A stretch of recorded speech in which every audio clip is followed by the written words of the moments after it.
Today's episode is brought to you by Squarespace 7. Norman Chan? Yeah, Squarespace 7. A bunch of new features in this. Squarespace, of course, is a service that lets you build your own website really easily and also host it if you don't know how. No coding required. And there are a cool feature. There's a cool feature called with Google Apps integration. Yeah, so Squarespace 7 includes tons of new features. Google Apps integration is one of them. What that means is that you can have Gmail, Google Apps for your domain, including Calendar, Drive, Docs, Sheets, all that stuff. And it's just part of your Squarespace deal. So when you pay for Squarespace, you get that built in. And if you want to try out Squarespace, you can try it out for free. You don't even have to put your credit card in. You can go to squarespace.com and use the offer code Untitled when you do put your credit card in, and you'll get 10% off. And let Squarespace know that you support Still Untitled. Welcome to Still Untitled, the Adam Savage Project. I'm Will. I'm Adam. And I'm Norm. Hello, gentlemen. Good morning. Happy New Year. Well, many things have been happening recently. We did an episode, I feel like, in the fever dream between when you got back from tour. We did. And when vacation holiday stuff started. Yes. And then CES happened. Well, then Christmas and New Year's and CES, and it's just been. I don't even know what day it is. I think it's Monday. I've been in the same boat. I've been in Los Angeles for the last 4 days because I went down to Pasadena to the really, truly beautiful Langham Hotel. Honestly, if you are in Pasadena and you're wondering what to do, go to the Langham for lunch. Just hang out in the lobby, check it out. Beautiful, beautiful hotel. Really old school. From the top floor, there's a view of all of downtown Pasadena, which is just gorgeous. And we were there doing TCA. TCA is where the television shows all go and talk about their shows to the television critics. It's like a trade show for television shows. It is, and it lasts. I didn't have any idea how long it lasts. Weeks, a couple of weeks, Wow. and there are a lot of TV shows. A lot of TV shows. So the night that I got there, I ran into a producer I'd worked with, who's now an executive at Nat Geo, and he's like, "Well, there's the cocktail party tonight. Come on down." Thought, let's go mingle with the enemy. I don't consider Nat Geo the enemy, but they're Discovery. They do similar things, and you're affiliated with one team, and they're affiliated with the other. Exactly. They're the red commies. You're the America. Yeah. National League and American League. America. Yeah. But it was really fun. I went down and saw my friend Neil deGrasse Tyson and made friends with Cal Penn and hung out with some I folks. saw pictures from that. Yeah. Was David Reese there? David was not. David's show did not get renewed. Oh, no. No, I know. Oh, I'm super sad. I know. I'm sad about that too. I really loved his show. I love David and I love his show. I hope it finds another home. I don't know how that works, but I hope it does. Yeah. Sorry. That's awkward. Yeah. now. Well, that was Wow. Jeez. Oh, they showed some clips from Better Call Saul. Did they? Oh, they did? They did. I haven't watched Yes. those yet because I'm not sure I want to watch them. It's a very different show. Yeah, obviously. Well, Odenkirk is a Vince told me it was guy. pretty dark still. Yeah, it looked like him manic. Oh, really? Being very manic. Yeah, it's a lot of scrambling. Well, so I did TCA on Thursday, then hung out at the Langham on Friday, and then came into LA where my friends Ben Acker and Ben Blacker, write and perform the Thrilling Adventure Hour at Largo at the Coronet in Los Angeles. They're going to be in San Francisco for Sketchfest. They will be, and I'll be watching because I love that show. It's great. So I got to perform in it as a dumb skeleton with Rich Sommer from Mad Men and John Hamm from Mad Men. It was a whole Mad Men centric evening. Wow. Yeah, I know. I saw Rich smashing something in a backstage picture or Vine or something. Some fans of Thrilling Adventure Hour actually did a stage performance of one of their scripts. And this is at a college in Maine, if I remember correctly. And as a thank you for the permission to do this, they sent a chocolate lobster surrounded with all the fixings, all made out of chocolate. So little shells and little. There was even what do you call it? A little keb of butter that was also actually chocolate. Oh, wow. It's going to mess it with was your white expectations. Wow. What's that? It's going to mess with your expectations. It was great. If you So broke off the head and sucked out the brain, was it like a little? it was just all chocolate. Poof? It wasn't nearly that anatomically Okay. correct. It was like a lobster-shaped mold with chocolate in it. Okay. But we were slowly decimating the lobster, and Rich Sommer finally decided to go after it with the little knife on the end of a bottle opener. That's my favorite little. That's my box opener. That right. The waiter's It is corkscrew knife? The waiter's corkscrew knife is my box. It's opener. an excellent box opener. It's safe. Yeah. Yeah. It's serrated. It's really hard to cut yourself with it, Yes. even if you overshoot. and it's not too deep. No, and it cuts through all that, like the really hard tape. Yes. The UPS tape, Man. with the strings in the middle. That's there that's room? my pro tip. Is there room in the world for a dedicated box opening knife? There are bunches of them. I know, but yeah. most of the ones I've used are not great. Oh, I agree. They have so that- you that mean is there hook. room in the world for a better one? An I think awesome the one. answer is yes. Okay. So I got back last night. Our flight was delayed a couple of hours. Well, it wasn't bad. Actually, ran into really. This was Famous People Weekend. I ran into Charlie Day.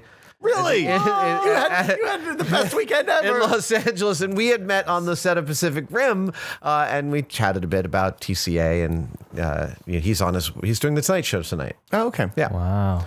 And so, yeah, I'm bleary-eyed. We got back to our house, haven't seen our house. Norm stayed with our dogs, which was awesome. But they were insane and beside themselves to see us. And we watched the Golden Globes. Yeah. Fantastic. Golden Globes were last night. But that wasn't even what I wanted to talk about. I wanted to talk about those high, beautiful pictures of New York from the helicopter. Oh yes. Did you The catch glow, those? The glow. They are post-processed. Is one of the reasons why they're beautiful. I'm but sure they they're are. post-processed, but he's still Yes. shooting at a very high ASA. What are you guys talking about? So there's a series of photographs you can find online now. Just they're above like Times Square, but where there's a multitude of colors, and the camera they're using must have really good dynamic range. He's a 1DS. Yes. He said a 1DS set to, it was like, I think they weren't going higher than 6400 with a 1.2 lens. For night shots? And we're hanging out the side of a helicopter that took some doing to get permission to fly as high as they were. They were at a few thousand feet. And so it doesn't look blown out. Any type of video shot you see of New York, typically like with the contrast between bright lights and the darkness, something's going to look wrong. But with the processing, it They just look like looks long exposures. Did it look like that old Tokyo high dynamic range shot from like the early 2000s, mid 2000s? But there was contrast. Like there was blackness, but there's like just the lights. The range is amazing. They're really, so really beautiful. vibrant. I thought of you as soon as I saw Yeah. it. I think I tweeted it. I can't Yes. remember. Yeah, you did. Okay, Yeah. cool. Yeah. We'll put it at the end of this yeah. podcast. Right? I'll make it the show art. So when you go to Very, very tested.com, you can see it there on the page. Well, there you go. Maybe. How did you get from Golden Globes to that? Well, that was what I wanted to start talking about. That was where I thought we would start. But then of Another course, you were seamless talking segue. about the Bataan Death March of our like crazy, end of year, beginning of year. Yeah. where it We was met just- famous people too. Really? You guys we just met. got- We saw Penn and Teller. Oh, we did. At- we at hung out. With, CES. yeah, we hung. We Oh, hung you out went to the briefly. show. We went to the show. Did you get backstage? We did. yeah. Awesome. That green did. room that's not really green is awesome. Isn't it really great? Yeah, and we Yeah. sat there. Teller was kind enough to sit down, and he sat down for 45 minutes or an hour with us after the show. We just kind of talked about a wide variety of topics. Penn was in and out kind of Yep. quick. Did a Yep. trick for Norm. They We did a got card trick. so they did they were going to be, I guess, in the past now. Did you shoot it? Did you film it? No. They didn't let us film it because That's they cool. were out of their Yeah. work clothes. Totally understood. I was going to be surprised if they did. But they go ahead. they shot it for themselves Yes. Oh, okay. It was a because rehearsal. they're practicing. nice. They rehearsed a card trick. They were going to be on Craig Ferguson, who's no longer on. Drew Carey's on for him Right, now. right. So they invited one of us, and I sat next to them, and they did a card trick, which I guess it must have aired already. It was supposed to be for last Friday, I think. Yes. Oh, okay. But it was like, Awesome. Yeah. pick a card and I pick your number up, and then they do, of course, their bit where it is surprise at the end. The surprise reveal that they knew the Yes. card. Right. So I'd never seen them live before. I've seen them on TV and stuff. Many years, for many years. Yeah. But that was a fantastic show. Isn't it amazing? Like it's amazing that they make it. I would say it's what, probably bring your 12-year-old maybe. Oh, yeah. Like There's no 10-year-old? foul language in it. There's nothing. There was a little bit of gore that the might have freaked song, out a young kid. Yeah, the stuff cutting like a lady that. in half is, but this is not that bad. But the bullet catch, I have no I don't even know. yeah, it's great. I don't know. It's And, like, totally. And the guys were out, like, were the assistants were out in the lobby with the bullets afterwards, like showing them. Right. Yeah. Yeah. It's one Yeah. of those things that even if you can, like, if you read or figure out, because they kind of telegraph, we use thread for this trick. Yeah. But it's still incomprehensible how they actually. you mean the how ball, fast. Penn- Yeah. The ball, Teller's ball. Teller's ball bit is amazing. Like I know the theory of how that works, and I don't know how they do that. Teller, I was lucky enough to be at a conference. Don't worry, Teller, I'm not going to say anything. where Teller actually walked, and this talk will never be recorded and never be broadcast anywhere. But Teller walks you through the evolution of that trick, and it's an amazing and beautiful evolution, and it's an astonishing bit of juggling. The rose. How about The rose was so the Teller interstitials, I think, were my favorite parts of the show. The rose where he walks up and cuts the leaves off of a rose by cutting the shadow. Yeah. It's amazing. The goldfish. I don't know if you did that. Goldfish coins. might be my favorite trick visually, because I never don't. The colors leap out. You're like, oh my God, that's so good. My kids still that's their favorite, and they keep on begging me to tell them how it works, and I won't do it. You can kind of. No, you did. I will not say a single word. The problem is, like all magic tricks, if you are super into the trick and you're told how it works, you'd be like, oh, really? Well, all of them are like yes, that. all of As them. Ben is actually fond of saying, if the reveal is awesome, we'd show you. Yeah. Well, and here's the thing: they do the reveals. It's kind of like postmodern deconstructed magic, right? It is. Like they're coming through and showing here's by showing the things that they're sleight of handing, they change the place that's sleight of hand to a completely different place. It's really neat. Yeah. Like if you're in Vegas, you should absolutely go see the show. And they're really interesting personalities. I mean, there's so much material about them. Yeah. They've done so many TV shows, and one of the great TV shows I gotta give a shout out to is Bullshit. Yeah. It's fantastic. An amazing show. Bull's Hit, as Penn calls it. Bull's Hit, because they are like you. They're members of the skeptic community, and A useless word, I've decided. Really, Yeah. Look, community. no, not a useless community, a useless word. Oh, skeptic. I've just decided to eschew the words skeptic and atheist because they're overly charged. They're more charged than I mean them to be when I say them, and so I'm now replacing them with critical thinker. which is essentially the same thing. Yes, I agree. But when you say atheist or you say skeptic, well, I say that means a whole bunch of different things to different people. And anyway, that's not the point of this discussion. But it is in some regards because this past week you had a conversation on Twitter. Oh, right. You got a kerfuffle. yes. Come on, I gave Speaking you of, that was a beautiful gave segue. you all the I'm so ends. sorry. That's great. Bullshit and skepticism and it was really nicely done, Norm.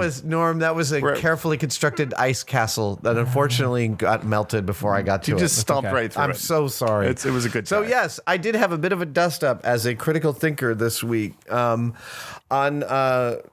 The internets. Thursday or Friday, somebody tweeted to me and said, "Oh, don't know what to watch tonight, or don't know what to watch on Saturday night." The Mythbusters season premiere, which was our Simpsons episode, And the new revamp of the show. and the which new we'll talk revamp about. of the show, and it's Adam and Jamie, and it's just totally. I was really proud of it. But again, the point of this conversation is they were like, "I don't know what to watch: the Mythbusters premiere or Ghost Adventurers premiere." I don't know. I'm not familiar with Ghost Adventurers. Neither was I. Okay. But it is a show. I think it's on the Travel Channel. I have not seen it. I admit I have not seen it. I'm speaking from a place of ignorance about this show. Based entirely on the title. Based entirely on the title. And I tweeted back, I thought uncontroversially, wow, that's a tough call because Mythbusters exists in the real world and Ghost Adventurers is total fiction. And that got an immediate response. I didn't realize I had been the person tagged both me and the host of Ghost Adventurers. Oh no. And then my reply tagged them too. So I looked like a total asshole shit talker, which I guess from a certain vantage point you could say that I am. At least you didn't subtweet. You know, subtweet is when you talk about someone without including their tag. Oh. So, you know, you were out and out. I was out in the open. Yeah, out in the open. Yeah. Hey, And so he tweeted back and called me a nerd shit talker. which is entirely accurate. In fairness. Yes. And then I got thousands and thousands and thousands of really angry tweets. Wow. So just to be clear, I gotta look up this show so we can be for informed. Ghost Adventurers fans, and to the host of Ghost Adventurers, I will say, I think ghosts are fictional. I don't assume that the host of Ghost Adventurers are high-fiving each other because they're putting one over on everyone. I could very reasonably believe that they believe in ghosts and they believe they're out there and they make a TV show about them. I do not believe in ghosts. I believe the burden of proof is on them, not me, because I actually did a bunch of research this weekend, and there are no scientific papers about ghosts and ghost phenomena whatsoever. I stand by the idea that ghosts are fictional, and by fictional I mean not real. Again, I don't mean to say that I think that the people who make these shows are venal. They're not like fortune tellers. They're not stealing your money to tell you, Right. What you fake want to hear. shit. Yeah. Right. Which fortune tellers are doing, by the way. This is also covered in the Penn Teller show a lot. Isn't in some regards they're feeding on the hope that there is an afterlife. Which is a genuinely great hope. I hope there is one too, but I don't believe there is one. You want to go? You're hoping for the upload. I wouldn't mind the upload. Yeah, the upload seems like the way to show. go. First of all, the show is called Ghost Adventures. Ghost Adventures. Ghost Adventures. Okay, I got that We'll one set wrong. that straight. Okay. And every episode, a reading trio from of Wikipedia. adventurers, yes, from Wikipedia, they investigate a site where there is reportedly a haunted, some haunted stuff. And these What guys, if at the end of- from what I understand, these guys started out with an amateur YouTube channel that got made into a show, which is more power to That's them. awesome. That's awesome. Hey. That's great. Yeah. Hey, man. And again, I like. If Twitter allowed more than 140 characters, Yes. I might have said that's great because Mythbusters is real and ghosts aren't. Okay. Right? Yeah. Which It's worthy- is That in was fact your my intent. point. I have no desire to say anything whatsoever about hosts of Ghost Norm's- Adventures, people who believe in ghosts. Norm's because I don't giggling. have. Hold on there, Norm. I have no contempt or anger towards people who believe in ghosts. No. I don't see any harm from that belief. It's just like people who believe in anything. It's It's one all that cool. I don't share, so that's fine.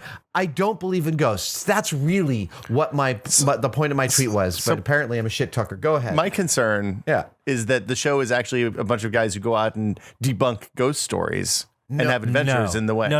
Okay, no. Okay. Or the stretch would be if it was a show about just chatting with the historical narrative of Right, of like ghosts houses and that are mythology. purported to be a haunted lot and of the stuff like tweets, that. the ones that stung, called me closed-minded and anti-science. So Go ahead. so they use scientific equipment. Yeah. Right. So they So can and we just say that means practices- equipment? Right. Equipment. Right. Right. They use Plumb equipment, bobs. digital thermometers, Right. EMF meters, Yes. handheld digital Yeah. video equipment. Yeah. Right. And then the best Recorders. part, and this could be just a Wikipedia description. The best part of this is the members sometimes place objects and shout verbal taunts. Yeah. They believe the ghosts might move or respond to. Yes. Be careful. There are people who sincerely, I'm not backpedaling from my tweet. I just want to explicate because I think this is an important distinction.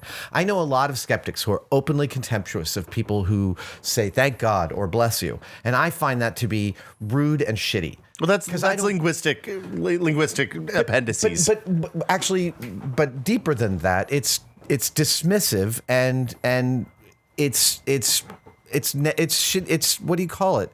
It's not right speech to me. It's bad. It's a bad way to move through the world because I'm not openly contemptuous of anybody. And I am openly contemptuous of lots of people, many of them politicians. It's people who are taking advantage of people's weaknesses with intent to defraud or whatever. Gets me crazy. Like, that's something that makes me really crazy. But sight unseen, I'm not contemptuous of anybody. And I thought about this all weekend long. Like, what's the harm in believing in ghosts? I really can't peg it.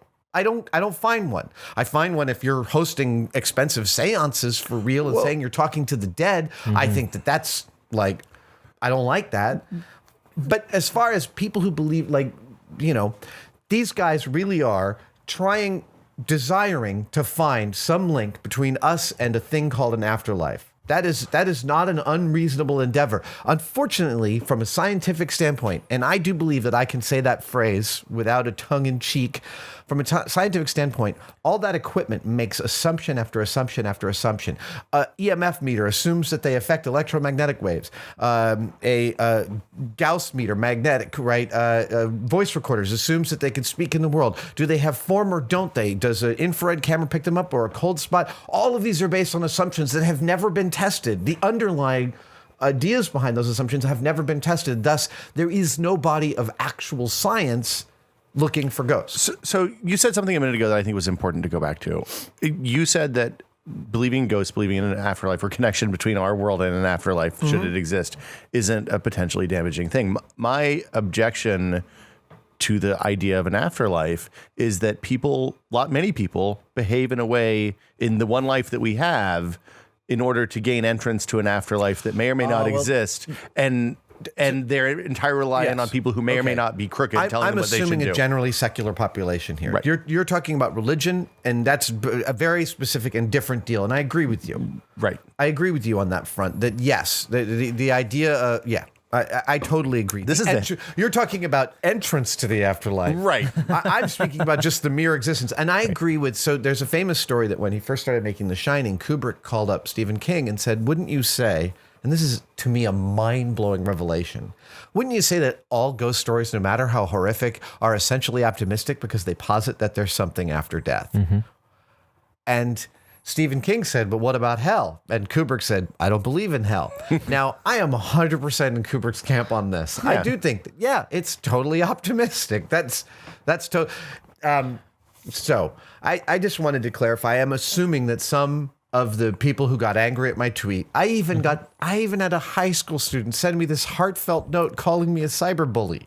Wow. Which is, I appreciate his desire to look at his conflicting belief with mine and the way my tweet made him feel and address it in some rational fashion. I really appreciate that. So if some people are tuning in, I really want to make it clear. If you believe, and I've said this about God too, I don't believe in God, but if you believe that there is somebody or some intelligent entity that ticked the first domino, that was the Big Bang and put our universe into existence, I have no problem with that. There's nothing I can say for or against it. So therefore, it's just a thing that you believe that I don't. It's outside the system we're in now, so how can we see what happens? Pretty much the same it could also be a fifth dimensional being trapped inside a black hole communicating through us through time, space-time. Norm, I like the way... Damn it, Norm. That's awesome. You should write a screenplay. But I will say that these shows that, and now I'm going to get some more shit for this, but the shows that go hunting. You're in a friendly place here. It's the internet. The internet's a totally friendly place.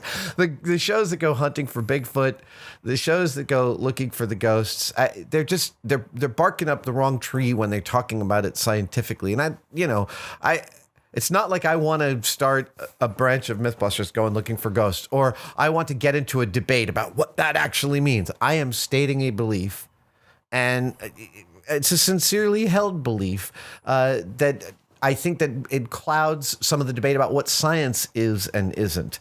But that's actually a fairly minor point on all of this. Well, but the clouding the debate over what science is and isn't is always present in America, at least, because of our kind of... We have a very politicized and religiousized discussion of science in the United States. Right. It's absolutely true. And the fervor of how much science gets put through that lens on an individual and even an institutional level.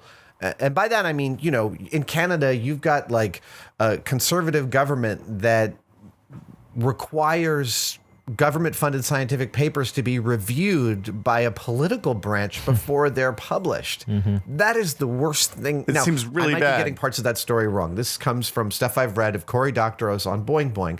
But if that's actually the case, that's totally messed up. Right. And in the U.S., we have the same kind of thing where, your politics can often...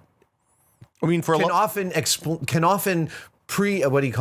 politics can telegraph what science you do and don't believe in. For a long time, that's problematic. Climate scientists couldn't get funded through the NEA. Yeah. Or NSA. Yeah. National Science. NSF. NSF, yeah. NSA is different. We don't want them funded through the NSA. We're good. Like that kind of stuff is bananas. That is totally bananas. And so when we're talking about, look, just to be clear, when we're talking about if you want to hunt for ghosts, one of the first places you might start is not taking people who believe in ghosts to go look for them. Yes. Yeah. Now, again, I realize that sounds like an invitation for me to come out on a ghost. I don't want to go on a ghost hunt. You're good. I don't have any interest in it. It doesn't hold any interest in me, and Mythbusters is a full-time job, so that's that right now. But there are a lot of scientific ways to approach the problem. I don't see a lot of those on television. And really, I think ghosts are fictional. Yeah. Several of my dear friends totally disagree with me, and we still get along. It's okay to find comfort in ideas that may or may not hold up to rationality, but for some people, it's hard to apply rationality to one part of their life and not to others. Well, I also got a little bit of, I know that there are a lot of public figures out there who stir the pot.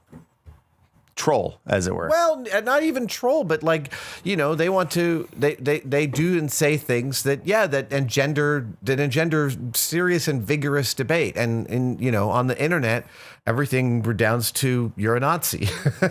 That's where it takes a while sometimes, but yeah. The internet's the worst lens. Yes. To have any type of. It is, but I got a little taste of what it's like, and I don't like pissing people off. I don't want, I love tweeting about stuff that's exciting to me, like beautiful, high dynamic range photographs of New York from the sky, or beautiful old timey Hollywood shots from behind the scenes using miniatures from the 20s and 30s, right? Like that is innovation and creativity and all the kind of stuff I like to promote. So if I felt serious about this, like I said something that got taken in some of the right way and some of the wrong way, and I took a ton of shit for it, and it was unpleasant.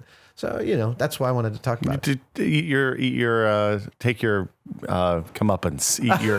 Eat your dog food. I had a metaphor, but it's gone. Actually, there is a what was the phrase? Mary Carr, who's a wonderful writer, wrote a book called Liar's Club, which is a coming of age story, and it's called Liar's Club because she posits that the first time a child gets away with a lie from their parent, it's the first time they realize their parent is not omnipotent, and that they then also realize that they're totally alone in the universe. It's a pretty heavy. That's a heavy 4-year-old, leap, right? Yeah. So she was in the process of writing it, and she was talking to Tobias Wolff, a wonderful writer on his own history and articulate writer on his foibles and his flaws, as any great writer can be. And he said to her about writing a memoir, Brook no cure. I wish I could remember. Now I'm having trouble remembering this word. He basically said to her, don't try and hide what an idiot you were. Don't try and make yourself better than you were. Reveal the child that you were with all of your biases and your prejudices and all of that. And from that, the truth will come out. Don't try and whitewash your childhood. Unflinching honesty. Unflinching, yeah. So, I spent the weekend in contemplation about this. Well, I think that's as good a place as any to wrap it up. Quiet contemplation. I'm very curious about some of the comments. I wonder if we'll get some visitors coming over to give me some shit. I bet the YouTube channel will send people to other channels all the time. It's a good policy. No. There's a nice little community forming up there on our YouTube comments amongst the. I would love to come visit and read the comments, but YouTube commenters, I must tell you that among your number are some of the most vitriolic, vile, disturbing things I've ever glanced at. It's not as bad as Come over to Tested. Yeah, come to Tested. Come on over to Tested. We're friendly. The water's nice and warm. That'll do it for us this week. See you guys later. iTunes, YouTube, like us, comment. If you want to find out about Tested premium memberships, you can go to tested.com/membership and find out what's there. We have, over the break, we ran 2 new build series. So Norm and I built it's a 4x4x4 grid of LED. I know. LED cube. So beautiful. This is the hardest soldering I've ever done. Those steel wires. Gorgeous. I want them. I want one. Well, I mean, we know where to get it. You can get one. Okay. Good. Yeah. Good. And then we also did a Lego race, B-Wing versus X-Wing, Ultimate Collector's Series, like 2,000 pieces each. Giant. Huge. Yeah. Huge. I want to participate in one of these. We should do one of these next week. We can make that happen. Let's do that. I have something. I want to build a Lego. We will go. We could build a Simpsons house. It's topical. That was the sound of me cracking my knuckles, by the way. Audio listeners, enjoy. See you guys next week. Bye. Bye. This episode of Still Untitled was brought to you by Squarespace. It's fast and easy to sign up for Squarespace. You can build a website. Norm, when I started out building websites, I used Notepad. And then I had to register a domain. I had to go put all that information into some weird text documents at the domain registrar, point it at the right place. It was a big pain in the ass. And now. It's all one service. It's all streamlined. Thing I like most is live editing, which means that when you make a change in their in the service using their program, the changes happen in real time. You can see, you can just drag and drop user templates. It's none of this is, one state and updating your Quake mod website fan page every other day. The other thing that I love is that they have apps for iOS and Android that let you check analytics, post things to the site, even take notes and save them in a way that you can put them on the site easily. Yeah. So that's Squarespace 7. They're supporting Still Untitled. If you want to sign up for Squarespace, you can go to squarespace.com and use offer code Untitled to get 10% off and let Squarespace know that you love Still Untitled. See you guys next week. Bye.